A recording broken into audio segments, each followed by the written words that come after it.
नमस्कार दोस्तों, मेरा यूट्यूब चैनल पे आपका स्वागत है। इस वीडियो लेक्चर में मैं आपके पास एक क्वेश्चन लाया हूँ और ये लॉज ऑफ मोशन के अंतर्गत आता है और हम देखते हैं कि इस क्वेश्चन का हम सॉल्यूशन कैसे करेंगे। In the arrangement shown in figure, okay, ये एक अरेंजमेंट है और ये फिगर में दे रखा है। देखिए क्या अरेंजमेंट हुआ है। आपके पास दो मासेस है, एक का मास 1 kg है और दूसरा का मास 2 kg है।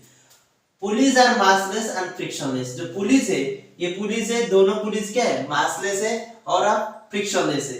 यानी कि जब आपकी जो स्ट्रिंग उस पुली पे मूव करेगा, ओके, इस पुली पे, तो आप उसको फ्रिक्शन फोर्स एक्सपीरियंस नहीं होगा।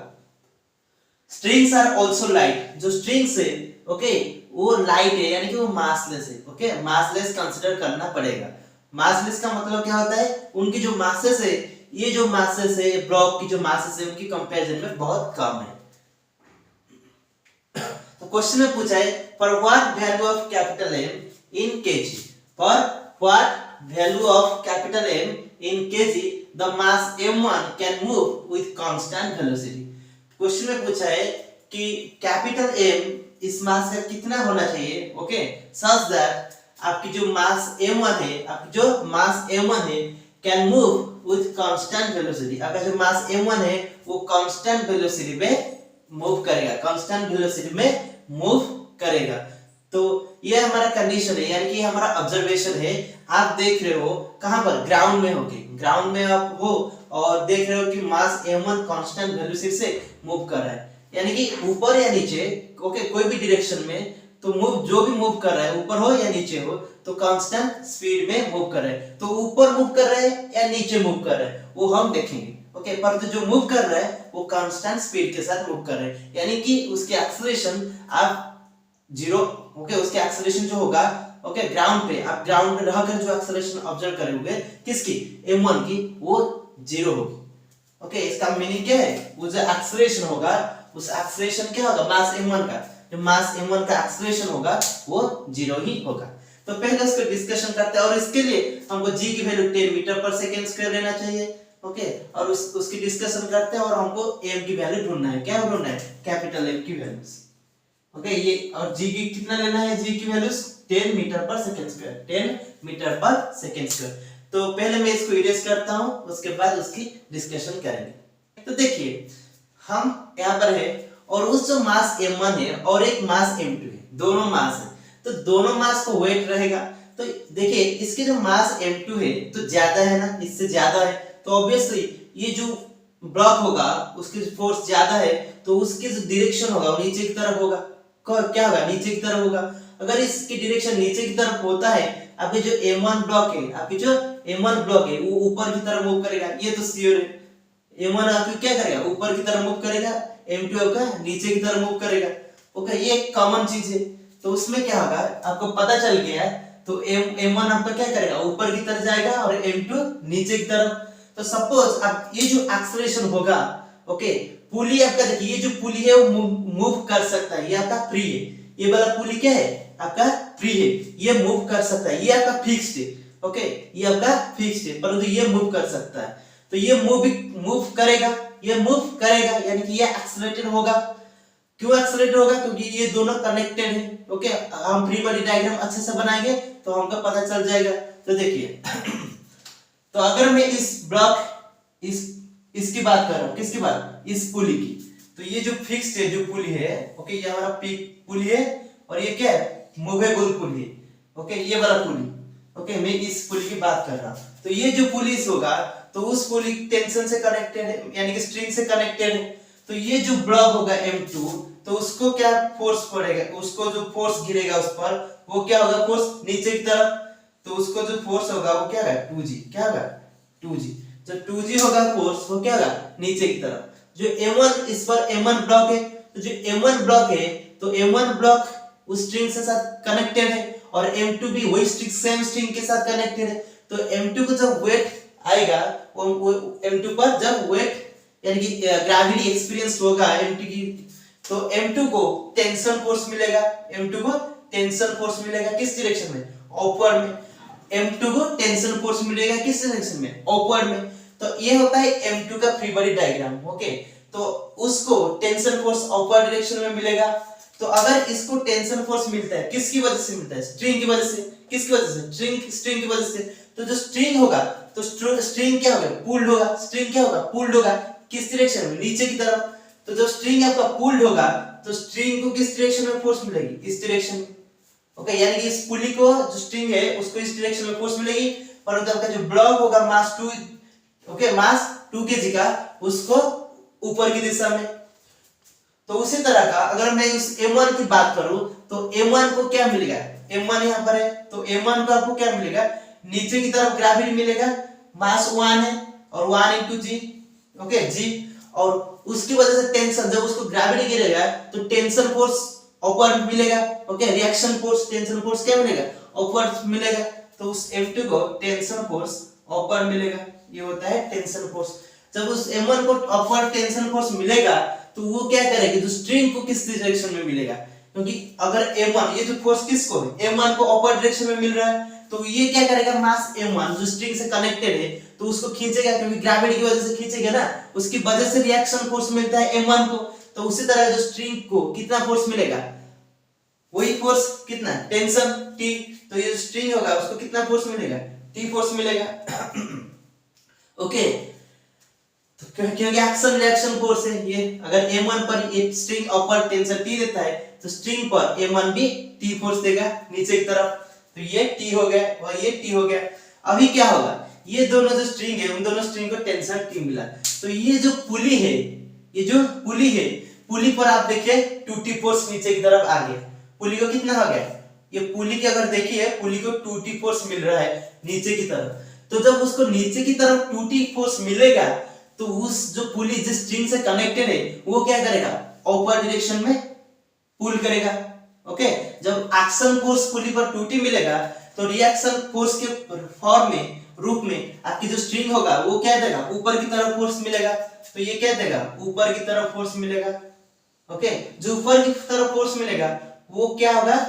स्ट्रिंग की वजह से। सपोज T1 क्या है? वो T1, क्योंकि दोनों स्ट्रिंग अलग है ना, तो ये स्ट्रिंग की वजह से क्या है? T1। तो अभी क्या होगा? जब इसको, ये क्या था? इसकी, इस पुली की बात कर रहा हूं, ओके, तो इस पुली की जो फोर्स मिलेगा T1 ऊपर की तरफ, ऑब्वियसली इस पुली, इस जो स्ट्रिंग को, ओके, इस स्ट्रिंग को कितना फोर्स देगा? T1 नीचे की तरफ, रिएक्शन फोर्स। ओके, तो इस जो पुली को कितना फोर्स मिलेगा? T1 मिलेगा नीचे की तरफ। तो ये जो टेंशन होगा हर पॉइंट में रहेगा, हर पॉइंट में उतना टेंशन रहेगा और उस टेंशन के साथ ट्रांसमिट होगा। तो ऑब्वियसली जो मास ब्लॉक, यानी जो ब्लॉक है कैपिटल मास M का, तो उसको कितना टेंशन फोर्स रहेगा? T1। कितना फोर्स रहेगा? T1। तो इसमें फ्रिक्शन नहीं है, ओके, और उस जो नॉर्मल फोर्स उसको मिलेगा ऊपर की तरफ और उसका जो ग्रेविटी होगा नीचे की तरफ, वो बैलेंस हो जाएगा। तो हमको सिर्फ हॉरिजॉन्टल डायरेक्शन में देखना है। तो इससे हमको पता चल गया कि इस ब्लॉक आपका मूव कर रहा है। तो सपोज ये जो ब्लॉक आपका मूव कर रहा है, आप ग्राउंड पे हो, ओके, ग्राउंड पे हो, और मैं ये भी बता सकता हूँ आप इस पुली पे हो, क्योंकि पुली आपका फिक्स्ड है, ओके, इस पुली पे हो सपोज, तो उस पुली के रेस्पेक्ट में आपका जो ये वाला जो पुली है, ओके, फ्री वाला पुली है, तो उसका एक्सेलरेशन सपोज a0, उसका एक्सेलरेशन क्या है? a0 होता है इस पुली का एक्सेलरेशन। तो ये होता है पुली का एक्सेलरेशन, ओके, किसके रेस्पेक्ट में? इस पुली के रेस्पेक्ट में। अगर ये पुली आपका A है और ये आपका B पुली है, तो ये B होता है, ये जो एक्सेलरेशन a0 है नीचे की डायरेक्शन में, किसका? पुली B का, with respect to pulley A। Okay, तो अगर इसका एक्सेलरेशन a0 होता है पुली का, यानी कि इस स्ट्रिंग का एक्सेलरेशन a0 रहेगा, और इस स्ट्रिंग अगर मोशन के दौरान इस स्ट्रिंग आपका स्ट्रेच्ड, हमेशा क्या रहेगा? स्ट्रेच्ड रहेगा, ओके, लूज नहीं होगा। तो इस ब्लॉक का मास, सॉरी, उस ब्लॉक का एक्सेलरेशन भी उतना ही रहेगा। तो इस ब्लॉक को जो फोर्स मिल रहा है यानी कि T1, तो कितना होगा? जो T1 होगा वो क्या होगा? उस ब्लॉक की मास कैपिटल M और एक्सेलरेशन क्या है? a0, एक्सेलरेशन a0, ओके, क्योंकि इसका भी एक्सेलरेशन a0 रहेगा ना, ठीक है। तो अभी क्या होगा? अभी हम इसकी बात कर रहे हैं, इस दोनों की, ठीक है। सपोज देखिए, ये जो दोनों ब्लॉक्स है, ये दोनों ब्लॉक्स है, हम अगर उन दोनों ब्लॉक्स को देख रहे हैं, दोनों ब्लॉक्स को ऑब्जर्व कर रहे हैं, हम इस पुली, जो मूवेबल पुली है, इसमें तो रहकर हम ऑब्जर्व नहीं कर पाएंगे, तो हम कहां पर ऑब्जर्व कर रहे होंगे? इसमें, इस पोजीशन में रहेंगे, ऑब्जर्व करेंगे, या ग्राउंड पे रहेंगे, ऑब्जर्व करेंगे, ओके। तो जो ग्राउंड पे रहेगा ऑब्जर्व करेंगे तो ग्राउंड के रेस्पेक्ट में, यानी मैं ये भी बोल सकता हूँ इस पुली के रेस्पेक्ट में जो इस ब्लॉक m1 की जो एक्सेलरेशन होगा, इस पुली के रेस्पेक्ट में जो m1 के एक्सेलरेशन होगा, तो हम कैसे कैलकुलेट करेंगे? देखिए सपोज ये जो फ्रेम है, ओके, यानी इस पुली B के रेस्पेक्ट में, किसके? B के रेस्पेक्ट में, जो कि ऑलरेडी एक्सेलरेटेड है, उस फ्रेम के रेस्पेक्ट में आपकी जो मास m1 है उसकी एक्सेलरेशन सपोज इस दिशा में, क्योंकि मास m2 ज्यादा है फोर्स, ओके, m2 नीचे की तरफ जाएगा, ओके, नीचे की तरफ एक्सेलरेट होगा, तो m2 हमारा a एक्सेलरेशन, m2 का एक्सेलरेशन क्या है? a है, और मास m1 का एक्सेलरेशन क्या है? a है। सेम एक्सेलरेशन होगा, इन दोनों का जो एक्सेलरेशन होगा उसकी परिमाण सेम रहेगी, क्योंकि दोनों एक स्ट्रिंग से कनेक्टेड है, तो ये नीचे की तरफ एक्सेलरेट होता है और ये ऊपर की तरफ एक्सेलरेट होता है। ये जब नीचे की तरफ एक्सेलरेट होगा तो ये जो acceleration with respect to pulley B, with respect to pulley B, परंतु न्यूटन्स की जो लॉज है उसमें अगर हम अप्लाई करना चाहते हैं, हम किससे कैलकुलेट करेंगे? With respect to pulley A, with respect to pulley A। Otherwise आप ये भी कर सकते हो pseudo force calculate, pseudo force उस पर अप्लाई कर सकते हो, ओके, तो आपकी मर्जी, आप कैसे भी कर सकते हो, ओके, कोई बात नहीं। तो अगर ओके, तो मैं क्या करता हूं, अगर मैं स्यूडो फोर्स में कंसीडर करूंगा तो ये हो सकता है आराम से, ओके, अगर मैं ऐसे भी करूंगा तो कोई बात नहीं, ओके, तो ठीक है, मैं ऐसे कर लेता हूं। तो इसकी जो एक्सेलरेशन नीचे a तरफ जाता है, a तरफ जाता है, तो ये acceleration with respect to b, ये जो एक्सेलरेशन मैं यहाँ पर b सिंबल देता हूँ क्योंकि आपको याद होना चाहिए ये जो एक्सेलरेशन होता है with respect to b, okay. और मैं नीचे की डायरेक्शन में बात करूंगा, तो क्योंकि नीचे की डायरेक्शन में अगर मैं बात करूंगा तो मैं नीचे की डायरेक्शन को पॉजिटिव लेता हूं, ओके, और ऊपर की दिशा को नेगेटिव लेता हूं। आपकी मर्जी, आप किसी भी डायरेक्शन ले सकते हो, पॉजिटिव और किसी को भी नेगेटिव, ओके। तो ये जो ऑब्जेक्ट है नीचे की तरफ आ रहा है, उसके नीचे की तरफ जो एक्सेलरेशन होगा क्या होगा? नीचे की तरफ उस ऑब्जेक्ट m2 का एक्सेलरेशन क्या होगा? एक्सेलरेशन ab, ओके, ये क्या है? With respect to b, with respect to b उस ऑब्जेक्ट का एक्सेलरेशन प्लस, क्योंकि हमको चाहिए क्या? Acceleration of m2 with respect to a, तो acceleration of am2 with respect to a क्या होगा? Acceleration of am2 with respect to b plus acceleration of b with respect to a, तो acceleration of m with m इसकी with respect to b क्या होगी? a क्या होगी? ab नीचे की तरफ, ओके, मैं प्लस सिंबल दूंगा, plus acceleration of m2 sorry acceleration of b with respect to a क्या होगी? a नॉट नीचे की तरफ है तो मैं a नॉट लिखूंगा। तो ये होता है acceleration of m2 with respect to a, क्योंकि हमको ये चाहिए acceleration of m2 with respect to a। तो ये जो क्वांटिटी होगा ये m2 की एक्सेलरेशन होगी। अभी क्या होगी? m1 की एक्सेलरेशन, किसकी एक्सेलरेशन? m1 की एक्सेलरेशन। तो m1 ऊपर की दिशा में एक्सेलरेट कर रहा है, m1 ऊपर की दिशा में एक्सेलरेट कर रहा है, तो उसकी जो एक्सेलरेशन होगा m1 की, ओके, ऊपर की दिशा में उसकी जो एक्सेलरेशन कैलकुलेट करूंगा, तो क्या कैलकुलेट करूंगा? मैं ऊपर की दिशा में कैलकुलेट कर रहा हूं, किसका? इसका ऊपर की दिशा में कितना परिमाण होगा, कितना परिमाण होगा, तो इसका जो एक्सेलरेशन होगा विथ रिस्पेक्ट टू b क्या रहेगा? उसके एक्सेलरेशन, मैं डायरेक्शन असाइन कर रहा हूं तो डायरेक्शन के साथ में जाऊंगा, ओके, तो उसकी जो एक्सेलरेशन होगा विथ रिस्पेक्ट टू b, तो क्या होगा? माइनस ab, ओके, और b की acceleration with respect to a क्या है? a नॉट, नीचे की डायरेक्शन में a नॉट, तो ये क्या हो जाएगा? उस ब्लॉक m1 की एक्सेलरेशन, ब्लॉक m1 की acceleration with respect to m1 block की acceleration with respect to a, with respect to a, ये क्वांटिटी होगा। अभी मैं क्या करूंगा? मुझे इन दोनों के acceleration with respect to a मिल गई, यानी कि जिस फ्रेम में हम रहे हैं, यानी ग्राउंड हो या फिक्स पुली हो, तो उस रेस्पेक्ट में दोनों के एक्सेलरेशन मिल गई। अभी मुझे कैलकुलेट करना है कि उन m2 पे एक्सटर्नल फोर्स क्या है और m1 में एक्सटर्नल फोर्स क्या है।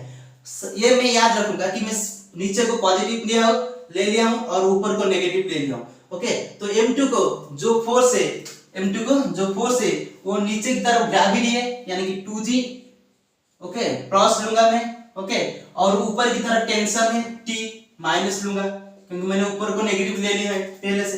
तो ये जो क्वांटिटी होगा क्या होगा?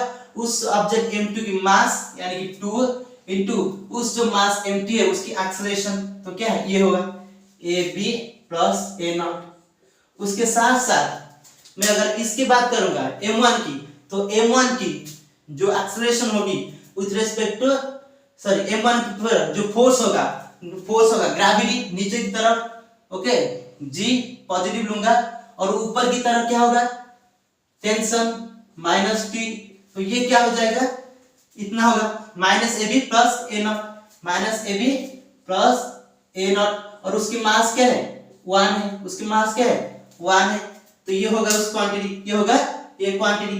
तो अभी क्या करूंगा, मुझे क्या चाहिए, मुझे m चाहिए, ओके, मुझे m चाहिए, तो मैं कैसे कैलकुलेट करूं, मुझे तो ये इक्वेशन मिल गई। तो देखिए जब आपको क्वेश्चन में पूछा है कि m1 को जब आप ऑब्जर्व कर रहे हो ग्राउंड में रहकर वो कांस्टेंट वेलोसिटी में जा रहा है, यानी कि उसकी एक्सेलरेशन 0 है, तो m1 की एक्सेलरेशन क्या है, जो m1 है उसकी एक्सेलरेशन क्या होगा 0 होगा, ओके, उसकी एक्सेलरेशन 0 होगा, यानी कि ये जो इक्वेशन होगा a naught minus A B equal to 0, यानी कि आपकी जो a नॉट होगा वो a b के साथ बराबर होगा, a नॉट क्या होगा a b के साथ बराबर होगा। तो इसमें मैं वही कंडीशन पुट करूंगा a naught equal to a b, a naught equal to a b, okay, क्योंकि ये जो चीज है आप ऑब्जर्व कर रहे हो, ठीक है। तो अगर a नॉट आपका a b होता है तो मैं इसमें पुट करूंगा, तो मुझे ये क्या मिलेगी इक्वेशन, ये क्या हो जाएगी 2a not sorry 4a not, और ये क्या हो जाएगी 0 हो जाएगी, ये क्या हो जाएगी 0। अगर ये 0 हो जाता है मुझे क्या मिलेगा, तो टेंशन क्या हो जाएगा g हो जाएगा, तो टेंशन क्या है g है, मुझे टेंशन की वैल्यूज मिल गई स्मॉल t है। तो अभी मैं अगर इसमें पुट करूंगा तो मुझे क्या मिलेगा, अगर इसमें पुट करूंगा तो मुझे मिलेगा 2g, ओके, टेंशन की परिमाण क्या है g है, माइनस g इक्वल टू ये आपका क्या है 4a नॉट, क्या है 4a नॉट, तो मुझे इससे क्या मिलेगा a नॉट, तो a नॉट मुझे क्या मिल गया 2g माइनस c क्या है g है, g/4, तो ये मुझे मिल गया a नॉट। देखिए इस इक्वेशन को देखिए, ये पुली आपका जो ये पुली है ये क्या है मासलेस है, अगर ये मासलेस है उसकी जो टोटल एक्सटर्नल फोर्स होगा ऑब्वियसली उसकी मास नेगलेक्ट है तो क्या होगा 0 होगा, उस पर जो टोटल एक्सटर्नल फोर्स होगा क्या होगा उसकी मास इनटू उसकी एक्सेलरेशन तो a नॉट है परंतु उसकी मास क्या है 0 है, तो इसकी जो टोटल एक्सटर्नल फोर्स क्या है 0 है, यानी कि t1 अपवर्ड है, ओके, और नीचे की तरफ 2t है माइनस 2t, तो ये क्या हो जाएगा 0 हो जाएगा मतलब इक्विवेलेंट टू 0। तो इससे मुझे t1 की परिमाण क्या मिलेगा 2 into टेंशन, t1 की परिमाण क्या मिलेगा 2 into टेंशन, तो इससे मुझे t1 की परिमाण मिल गया, क्योंकि t कितना है g है, t कितना है g है, तो t1 की वैल्यू कितना होगा 2g होगा, तो t1 की वैल्यू मुझे मिल गया और एक्सेलरेशन a नॉट की वैल्यू मुझे मिल गया, तो ऑब्वियसली जो कैपिटल M है वो मुझे मिल जाएगा। तो मुझे क्या मिलेगा, जो t1 है वो क्या होगा 2g, ओके, कैपिटल M, जो एक्सेलरेशन a नॉट है वो क्या है g/4, क्या होगा g/4। अगर मैं इसको कैलकुलेशन करूं तो मुझे क्या मिलेगा कैपिटल M, जो कैपिटल M मिलेगा मुझे 8, यानी कि 8 kg। तो कैपिटल M की वैल्यू मुझे क्या मिला 8 kg, तो मेरा जो क्वेश्चन का आंसर था M वो क्या हो जाएगा 8 kg।